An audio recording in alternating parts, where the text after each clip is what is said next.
Hello friends, कैसे हो आप लोग। तो आज हम लोग वापस से कंटिन्यू करने वाले हैं कॉन्स्टिट्यूशनल डिज़ाइन चैप्टर, इस चैप्टर नंबर 3 क्लास 9th का।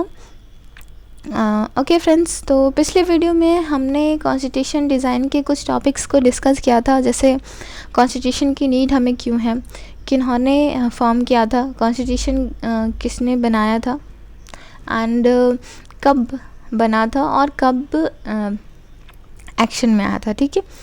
एंड एक केस स्टडी की थी हमने साउथ अफ्रीका की। तो इस पर्टिकुलर वीडियो में हम लोग प्रियम्बल को समझने की कोशिश करेंगे, क्योंकि मैंने आपको पिछले वीडियो में बताया था कि प्रियम्बल जो है वो जो कॉन्स्टिट्यूशन है हमारा, संविधान जो है हमारा, उसके प्रारूप को दर्शाता है। कॉन्स्टिट्यूशन में किस आइडियोलॉजी पे रूल्स एंड रेगुलेशंस बनाए गए हैं, उस आइडियोलॉजी को प्रियम्बल दर्शाता है। ठीक है। अगर हमने प्रियम्बल समझ लिया तो हम अपने कॉन्स्टिट्यूशन के डिज़ाइन को अच्छी तरह से समझ सकते हैं। ओके, तो पहले हम लोग कॉन्स्टिट्यूशन को देख लें। तो प्रियम्बल में पहले हम लोग प्रियम्बल देख लें। तो प्रियम्बल में क्या लिखा हुआ है कि we the people of India having solemnly resolved to constitute India into a sovereign, socialist, secular, democratic republic and to secure all its citizens। Friends, हम जो इंडिया के नागरिक हैं वो सत्य निष्ठा से ये संकल्प ले रहे हैं कि जो हमारा इंडिया है, जो इंडिया के संविधान है, उसमें सॉवरेन, सोशलिस्ट, सेकुलर, डेमोक्रेटिक और रिपब्लिक होगा हमारा जो इंडिया है। और इसके जो सिटीजन्स हैं उनको हम justice, liberty, equality, fraternity ensure करेंगे। अब आप ये सोच रहे हो कि ये सारे वर्ड्स हैं क्या। ठीक है, तो इसको हम लोग एक एक करके डिस्कस करेंगे। पहले प्रियम्बल को देख लेते हैं हम लोग। ठीक है। तो फ्रेटर्निटी एंड जो लास्ट है, इन आवर कॉन्स्टिट्यूएंट असेंबली, हमारे जो कॉन्स्टिट्यूएंट असेंबली था वो 26 डे ऑफ नवंबर 1949 को, जब हमारा कॉन्स्टिट्यूशन बन के तैयार हो गया था, मैंने पिछले वीडियो में बताया था आपको, तो 26 नवंबर 1949 को इस प्रियम्बल में मेंशन किया गया। डू हेयर अडॉप्ट कर रहे हैं, इनैक्ट कर रहे हैं और दे रहे हैं हम अपने आप को। ठीक है, कॉन्स्टिट्यूशन, संविधान। ओके, ये था हमारा प्रियम्बल। अब हम एक एक करके इसके जो भी वर्ड्स हैं, सॉवरेन है, सोशलिस्ट है, सेकुलर है, इन वर्ड को इन डिटेल पढ़ेंगे कि इन वर्ड का मतलब क्या बनता है कॉन्स्टिट्यूशन में। ठीक है।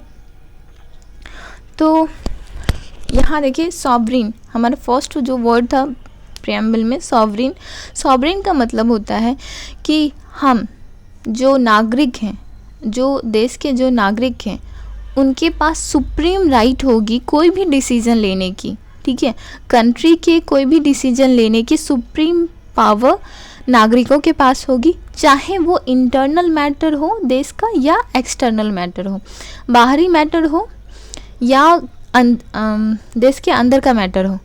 लोग स्वतंत्र हैं कोई भी फैसला लेने के लिए। ठीक है। नो एक्सटर्नल पावर, जो बाहरी पावर है, हमारे देश के बाहर की जो पावर है वो हमें इन्फ्लुएंस नहीं कर सकती हैं, वो हमें किसी भी चीज़ के लिए डिक्टेट नहीं कर सकती, हमारे गवर्नमेंट को फोर्स नहीं कर सकती है डिसीजन लेने के लिए। ठीक है, सॉवरेन का मतलब ये हुआ। नेक्स्ट जो वर्ड है वो है सोशलिस्ट। सोशलिस्ट का मतलब हुआ कि जो भी वेल्थ जनरेट होगा कंट्री में, ठीक है, देश में, वो जो भी सिटीजन्स हैं उनमें इक्वली शेयर होगा। ठीक है। इसका मतलब ये नहीं है कि किसी की पर्सनल प्रॉपर्टी जो है वो आपको दे दी जाएगी, नहीं, ऐसा नहीं है। मतलब गवर्नमेंट जो है एक कोई प्रोविज़न बना सकती है लैंड के ओनरशिप को लेके, इंडस्ट्री के ओनरशिप को लेके, मतलब सोशियो इकोनॉमिक इनइक्वालिटी जो है, ठीक है, उनको लोगों को बराबर करना है, समानता लानी है, बराबरी करनी है लोगों में। ठीक है।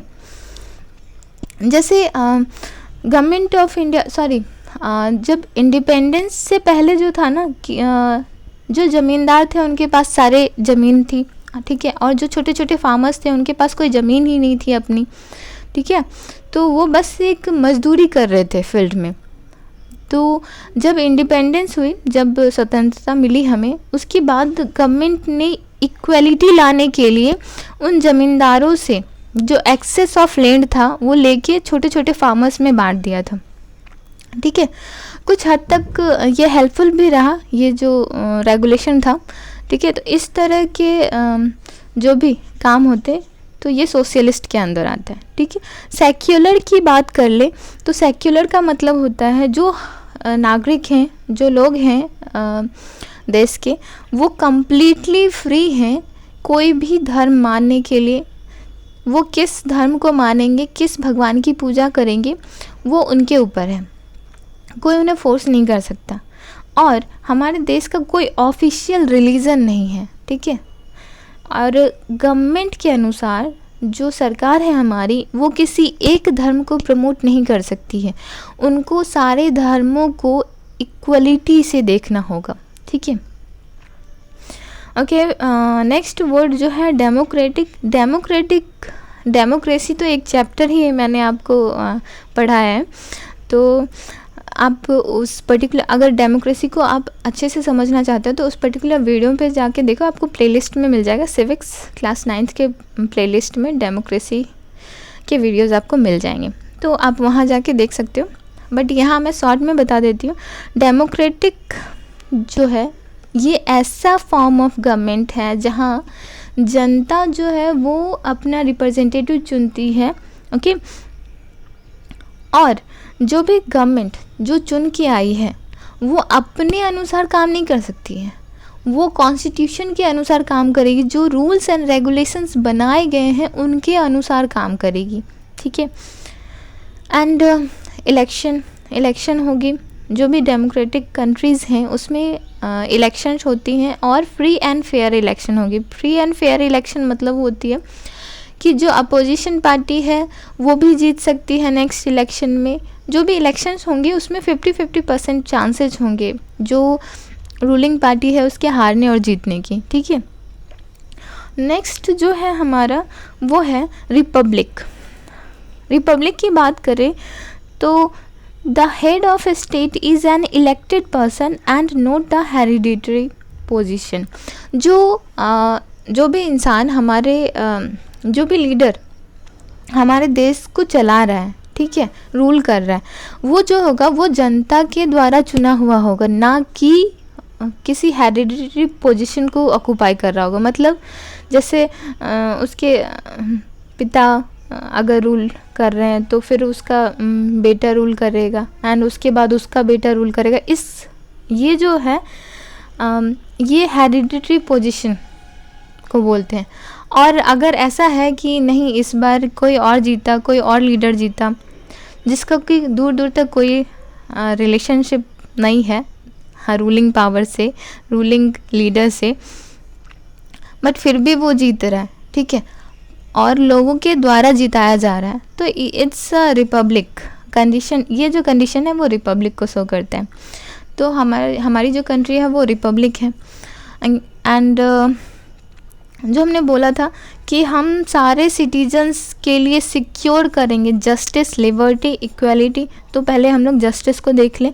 जस्टिस की बात करें तो हर एक सिटीजन जो है उनको इक्वली ट्रीट किया जाएगा, कोई भेदभाव नहीं होगा, ठीक है, किसी कास्ट, किसी रिलीजन या किसी जेंडर के बेसिस पे। ऐसा नहीं है कि उनके कास्ट लो कास्ट के हैं तो उनको बिल्कुल इग्नोर कर दिया जाए, तवज्जो ना दिया जाए, और जो हायर कास्ट के हैं उनके लिए जो भी है फैसिलिटीज़ अवेलेबल हो, ऐसा नहीं होगा। डिस्क्रिमिनेशन नहीं होगा किसी भी ग्राउंड पे। और जो गवर्नमेंट है वो सोशली जो है लोगों को इक्वली लाने की कोशिश करेगी, बराबर करने की कोशिश करेगी। डिसएडवांटेज जो भी हैं लोगों के बीच, अभी भी मेंटलिटी है कुछ लोगों की कि जो लोअर कास्ट हैं उनके लिए थोड़ी सी मेंटलिटी है, नहीं हम उनके साथ बैठ के खाना नहीं खाएंगे, हम मतलब ऐसा होता है ना, मतलब तो इस जो सोशल इनइक्वालिटी है इसको दूर करने के लिए गवर्नमेंट कोई भी स्टेप ले सकती है। जैसे अभी रिजर्वेशन वगैरह चल रहा है ना, उनको बिल्कुल लेबल में लाने के लिए गवर्नमेंट जो है रिजर्वेशन प्रोवाइड करती है। इस तरह के बहुत सारे जो है स्कीम्स गवर्नमेंट लाती है उनके लिए, and I think that's right, okay, क्योंकि उनको बहुत दबाया गया है। इंडिपेंडेंस से पहले भी हम लोग ने ही दबाया है, ठीक है, जो हायर कास्ट के लोग थे उन्होंने ही उनको दबाया है, ठीक है। तो उनमें इक्वालिटी लाना है, तो इसके लिए काम करेगी, तो जस्टिस ये शो करता है। लिबर्टी जो है, लिबर्टी का मतलब होता है कि हर एक इंसान के पास, हर एक नागरिक के पास फुल फ्रीडम है कि वो अपने आप को एक्सप्रेस कर सके, अपने थॉट्स को, अपने स्पीच को, ठीक है। But there is one restriction, कोई अनरीजनेबल रिस्ट्रिक्शन नहीं लगा सकते हैं उसके ऊपर। बट अगर उनके थॉट्स, उनके एक्सप्रेशन अगर दूसरों के राइट को कम करती हो, हार्म करती हो, लिमिट करती हो, तो उनके ऊपर रिस्ट्रिक्शन लगाए जा सकते हैं, ठीक है। It's liberty. Next is equality. तो all are equal before law और the traditional social inequality have to be ended. जो पारंपरिक सोशल इनइक्वालिटीज़ हैं उनको कम करना है, ठीक है। समानता लानी है लोगों के बीच। हर एक इंसान जो है वो लॉ के सामने, मतलब जो नियम कानून हैं हमारे देश के, उसके सामने बराबर होंगे। ये नहीं कि कोई अमीर आदमी आ गया तो उनके पैरों में गिर गए और कोई गरीब आदमी आ गया तो उनके ऊपर अत्याचार कर रहे हैं, ऐसा नहीं होगा। सबके सामने, मतलब सब जो हैं वो इक्वल होंगे लॉ के सामने। जो भी रूल्स एंड रेगुलेशंस है, नियम कानून हैं, उनके सामने हर एक नागरिक इक्वल होगा, ओके। कोई भेदभाव नहीं होना चाहिए। अपॉर्चुनिटी की बात करें तो गवर्नमेंट जो भी अपॉर्चुनिटी देगी वो इंश्योर करेगी कि हर एक नागरिक को इक्वल अपॉर्चुनिटी मिल रही है।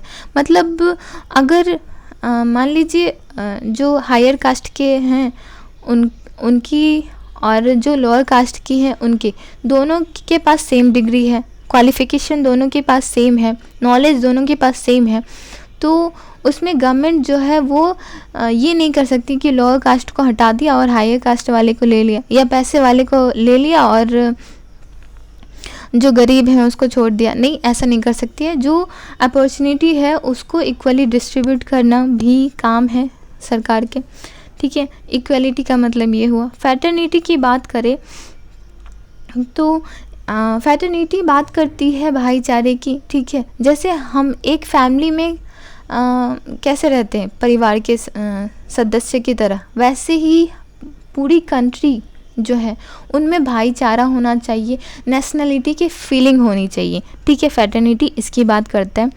कोई भी सिटीजन जो है उसको हम इन्फीरियर नहीं समझ सकते, ओके।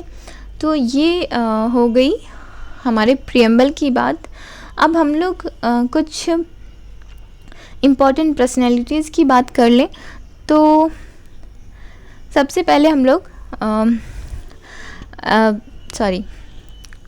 पटेल जी की बात करेंगे, सरदार पटेल जी की। तो ये गुजरात से बिलोंग करते थे एंड ये मिनिस्टर भी रह चुके, फॉर्मर मिनिस्टर थे होम इंफॉर्मेशन एंड ब्रॉडकास्टिंग के इंटरिम गवर्नमेंट में। और जो बरदौली सत्याग्रह हुआ था, अगर कोई हिस्ट्री में इंटरेस्ट रखते होंगे तो उन्होंने बरदौली सत्याग्रह के बारे में सुना होगा। तो जो बरदौली सत्याग्रह था उसमें ये लीडर थे एंड इन्होंने बहुत ही इम्पोर्टेंट रोल प्ले किया है प्रिंसली स्टेट के इंटीग्रेशन में, प्रिंसली स्टेट को साथ लाने में, इंडिया के साथ लाने में। क्योंकि अंग्रेज़ों ने क्या किया था कि जो भी प्रिंसली स्टेट थे उनको फ्री कर दिया था कि आप चाहे तो इंडिया में मिल सकते हो, चाहे तो पाकिस्तान में मिल सकते हो, चाहे तो आप फ्री रह सकते हो, ठीक है। तो इन्होंने बहुत ही काम किया इन प्रिंसली स्टेट को इंडिया में मिलाने के लिए, ठीक है। और लेटर ये डिप्यूटी प्राइम मिनिस्टर के पोस्ट को भी एक्वायर कर पाए। ओके, नेक्स्ट कुछ हम लोग लेटेस्ट जो करंट में हुआ है उसकी बात करें, सरदार वल्लभ भाई पटेल के बारे में। तो सबसे ऊंची स्टैचू बनाई गई है इनकी स्टैचू ऑफ यूनिटी के नाम पे, क्योंकि इन्होंने क्या काम किया था, यूनाइट करने का काम किया था प्रिंसली स्टेट को, है ना। तो इसकी वजह से स्टैचू ऑफ यूनिटी का नाम दिया गया इनके स्टैचू को, ठीक है। और ये केवाडिया गुजरात में पड़ता है, वहाँ बनाया गया। इसको इनॉग्रेट किया गया 31 अक्टूबर 2018 को by our prime minister Narendra Modi ji. And Sardar Vallabhbhai Patel जी की बात करें तो ये एक्टिविस्ट थे, इंडिपेंडेंस एक्टिविस्ट थे 1875 टू 1950, और फर्स्ट डिप्यूटी प्राइम मिनिस्टर बने थे, ये तो हमने पढ़ लिया। फ्रेंड्स, अगर हम सरदार वल्लभ भाई पटेल जी की बात करें तो इनको स्टेट्समैन भी बोला जाता था, ठीक है। ओके, हमारे नेक्स्ट जो पर्सनालिटी हैं वो है भीमराव अंबेडकर जी। भीमराव अंबेडकर जी के बारे में हमने पिछले वीडियो में भी डिस्कस किया था कि ये जो हैं इनको ड्राफ्टिंग कमेटी के चेयरमैन के रूप में हम लोग जानते हैं, ठीक है। जो कॉन्स्टिट्यूशन फ्रेम हुआ है, जो कॉन्स्टिट्यूशन बना है, उसके ड्राफ्टिंग कमेटी के चेयरमैन थे भीमराव अंबेडकर जी। ये मध्य प्रदेश से बिलोंग करते हैं और ये लॉ मिनिस्टर रह चुके हैं फर्स्ट कैबिनेट के। एंड इन्होंने बहुत ही इम्पॉर्टेंट रोल प्ले किया है इक्वलिटी को लेके। जो रिजर्वेशन आप देख रहे हो ना कॉन्स्टिट्यूशन में, ये इनके द्वारा, इनकी आइडियोलॉजी पे बेस्ड है, ओके। हमारे जो नेक्स्ट पर्सनालिटी हैं वो है बलदेव सिंह। ये minister of defence of India रह चुके हैं 1947 टू 1952। सॉरी, इनका मैंने नाम मेंशन नहीं किया। ये बलदेव सिंह हैं, ठीक है।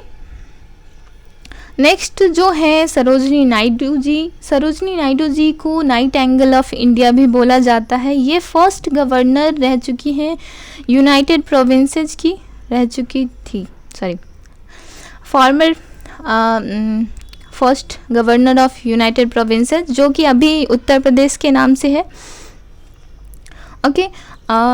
ये इनका जो टेन्योर था वो 1947 से 1949 तक का था एंड ये आंध्र प्रदेश से बिलोंग करती है। नेक्स्ट जो हैं वो है मौलाना अबुल कलाम आज़ाद। इनके नाम पे नेशनल एजुकेशन डे मनाया जाता है 11 नवंबर 2019 को, सॉरी 2020 को रिसेंटली ये मनाया गया।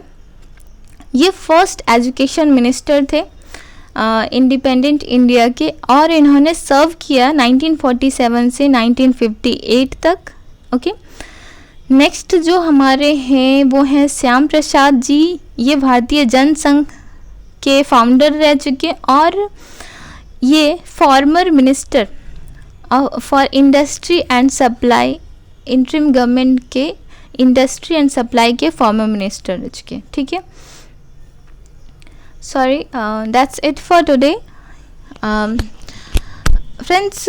वन मोर थिंग, आप लोग पूरी वीडियो नहीं देखते हो और अगर पूरी वीडियो देखते हो तो लाइक नहीं करते हो, तो प्लीज़ लाइक एंड शेयर तो बनता है यार। अगर आपको अच्छा लग रहा है, अगर आपको इंटरेस्टिंग लग रहा है हमारा वीडियो, तो एक लाइक तो बनता है। और अगर एक शेयर भी करते हो आप लोग तो हम लोग मोटिवेट होते हैं। प्लीज़ लाइक एंड शेयर कर दो एंड चैनल को सब्सक्राइब कर दो please. Okay, thanks for today.